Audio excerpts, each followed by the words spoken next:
të gjendur brenda institucioneve publike, zyrtarët publik kanë informacione të shumta për keqbërjet, shkeljet që ndodhin brenda institucioneve publike, sinjalizimi si mjet i fuqishëm për mbandalimin e korrupsionit dhe ngritjen e dignitetit të institucioneve publike, na mundson të thotë që përmes këtij mekanizmi një mënyrë të luftojmë jo vetëm korrupsionin, por ta bëjmë edhe qeverisjen më të mirë, duke kthyer po ashtu edhe besimin e publikut qytetarëve në institucionet publike. Mbrojtja e sinjalizuesve nga hakmarrja për shkak të sinjalizimit, siç e dimë të gjithë ne, është obligim institucional, andaj Kosova edhe vendet e tjera të Evropës juglindore tani me kanë marrë hapa konkret për të miratuar legjislacionin përkat në këtë fushë dhe për të forcuar mekanizmat e brendshëm për të bërë këtë mekanizëm sa më efikas. Kjo konferencë dhe ky takim padyshim se shërben si një platformë e rëndësishme për shkëmbimin e përvojave, sfidave dhe praktikave të mira në mes të vendeve të rajonit dhe shteteve që ne sot përfaqësojmë. Përmes bashkëpunimit rajonal dhe angazhimit të përbashkët institucional, mund të ndërdojmë një mjedis më të sigurt për sinjalizuesit, që të njëjtit pa frikën e hakmarrjes të sinjalizojnë keqbërjet për të cilat vihet në dijeni. Jam shumë i kënaqur t'ju mirëpres në këtë takim, i cili përkon me 10 vjetorin e themelimit të koalicionit Evropës Juglindore për mbrojtjen e sinjalizuesve.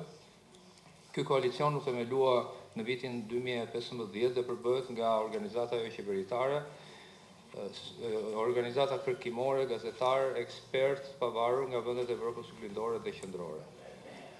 Aktiviteti i koalicionit gjatë kësaj dekade është fokusuar në 6 prioritete kryesore: zhvillimin dhe advokimin për hartimin e ligjeve për mbrojtjen e sinjalizuesve ose përmirësimin e tyre, sigurimin e zbatimit të duhur të ligjeve të miratuara për sinjalizimin, rritjen e ndërgjegjësimit të publikut për rolin e sinjalizimit dhe forcimin e llogaridhënies, mbështetjen dhe këshillimin e sinjalizuesve të veçantë, hartimin dhe publikimin e raportimeve sinjalizuesve në raste të hakmarrjes së tyre, si dhe që lidhen me sinjalizimin. Që nga themelimi i tij, koalicioni ka shërbyer si një mekanizëm për të mbështetur veprimtarinë e anëtarëve të tij dhe për të forcuar ndikimin e tyre në vendet respektive.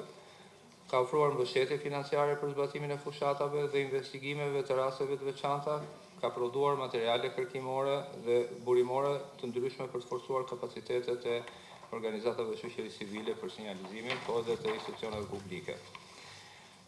Si tillë, ky koalicion është unik dhe mbetet i vetmi në botë i cili ka një mbulim rajonal të tillë dhe fokusohet pikërisht tek sinjalizimi. Veprimtaria dhe përpjekjet e koalicionit kanë pasur ndikim të rëndësishëm, duke pasur parasysh që nga aktivitetet legjislative, mbështetjen për miratimin e ligjeve apo dhe rishikimin e tyre, monitorimin e zbatimit të legjislacionit dhe politikave për sinjalizimin në vendet respektive, mbështetjen e sinjalizuesve individual dhe tjerë. Tashmë të gjitha vendet e Evropës Juglindore kanë legjislacionin e tyre për sinjalizimin. Disa nga këto vende kanë legjislacion të gjeneratës së dytë dhe të tjera e kanë më të avancuar pasi kanë përafruar legjislacionin kombëtar me direktivën e Bashkimit Evropian për mbrojtjen e sinjalizuesve, konkretisht Bullgaria, Kroacia, Greqia dhe Rumania. Koalicioni ka kontribuar në këtë proces përmes këshillimit dhe monitorimit në vendet anëtare të BE-s. Nga ana tjetër, procesi i anëtarësimit në BE të vendeve të Ballkanit Perëndimor është një mundësi për këto vende që të realizojnë paraprimin e legjislacionit të tyre përkatës me direktivën gjatë procesit të anëtarësimit. I'm not going to repeat what colleagues already underlined on about what is important in here, but of course it is worth repeating that the implementation of the law that was and has been about 7 years already in force still requires quite a lot of work to be implemented, and not least related to already referred awareness of the rights of the whistleblowers and of course the judicial protection of the whistleblowers, which are elements that encourage people to step out. It is not easy to step out as a whistleblower, and there should be trustworthy, reliable guarantees on not being subject to retaliation. And of course, if the retaliation happens, there must be thorough knowledge and strong commitment from the investigation and prosecution to react on the retaliation issues as well. So these elements I would like to underline in this without taking more of your time. And of course, you have maybe noticed, or if not, you will notice that the EU has also underlined the importance of the whistleblowing by setting one of the quantitative marks or checkpoints for Kosovo in increasing the number of the whistleblowers with 30% in the coming period in comparison with the previous year.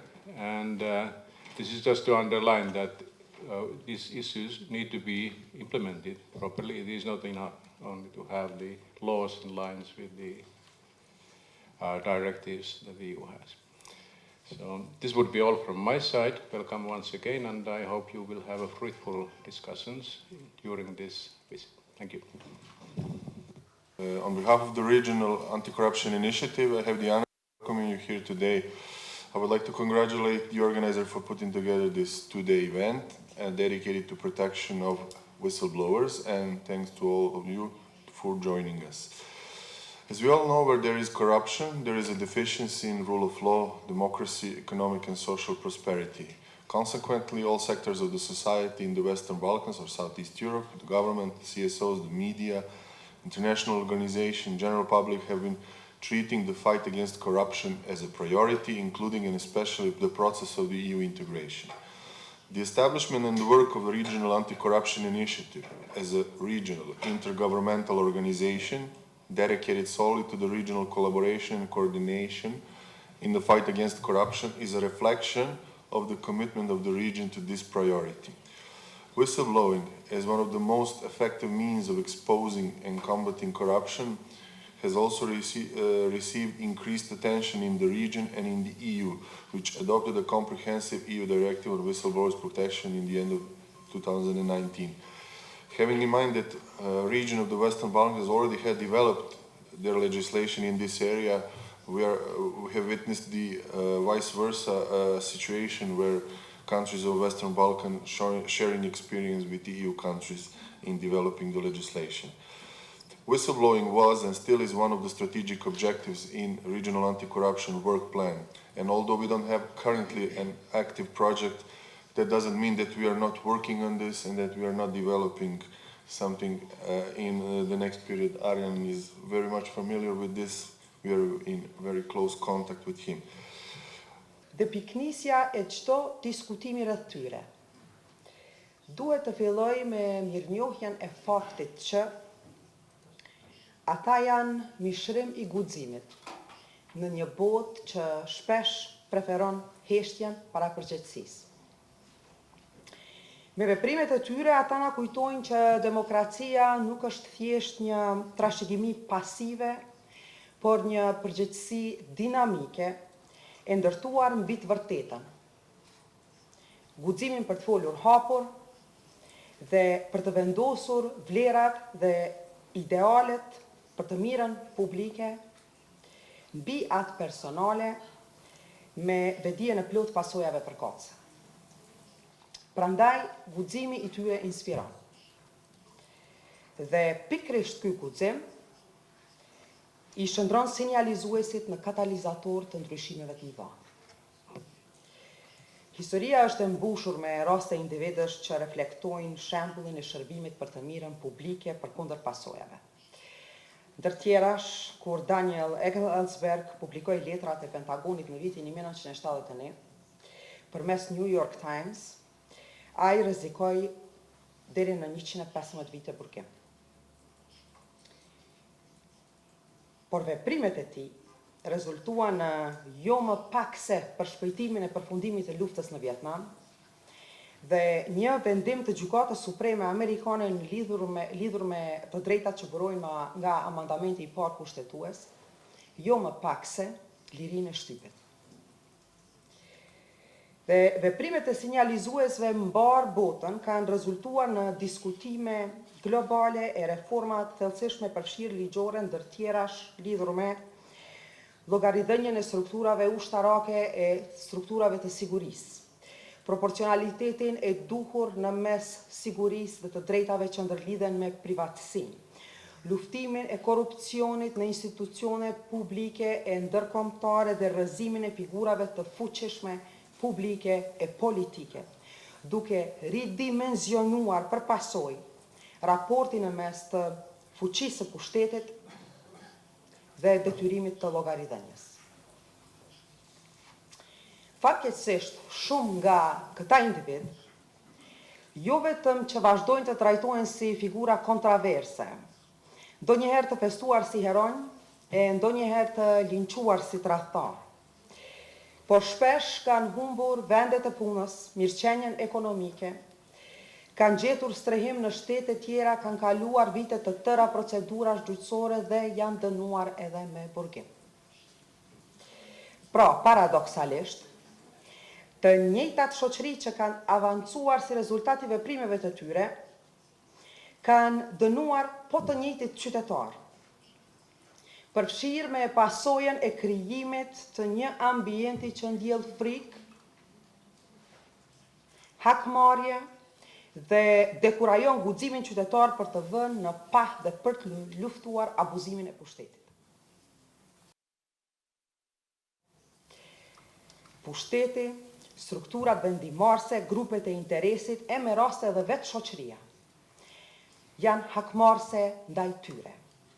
Dhe ky fakt reflekton që shoqëritë tona dhe jo vetëm, ende nuk kanë gjetur bilancin e duhur në mes të proklamimit thirrjes për vlerat e demokracive liberale dhe mekanizmave ligjor e mendësisë kolektive për të përforcuar urën kyçelidhse në mes dy shtyllave që përbëjnë thelbin e demokracisë, transparencës dhe llogaridhënies.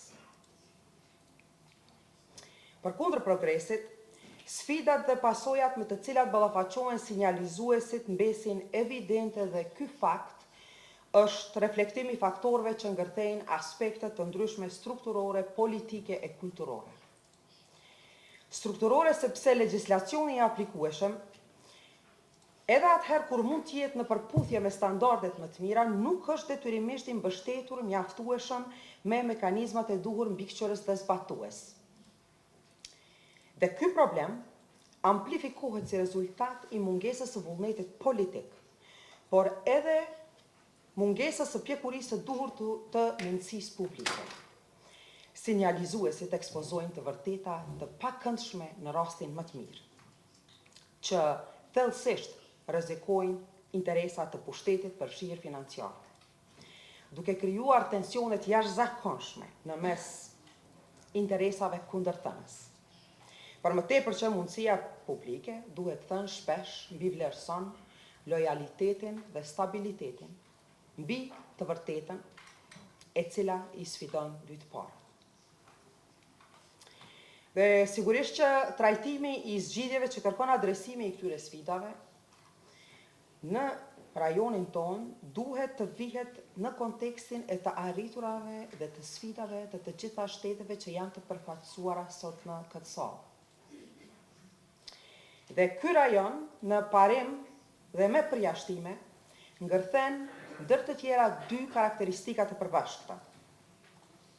Së pari, historik komplekse që përfshin tejkalimin e regjimeve autoritare dhe tranzicione sfiduese drejt sistemeve demokratike të qeverisjes, dhe së dyti, e sigurisht se rezultati së parës, procese graduale të adaptimit të shoqërisë me vlerat dhe idealet e rendeve të reja demokratike.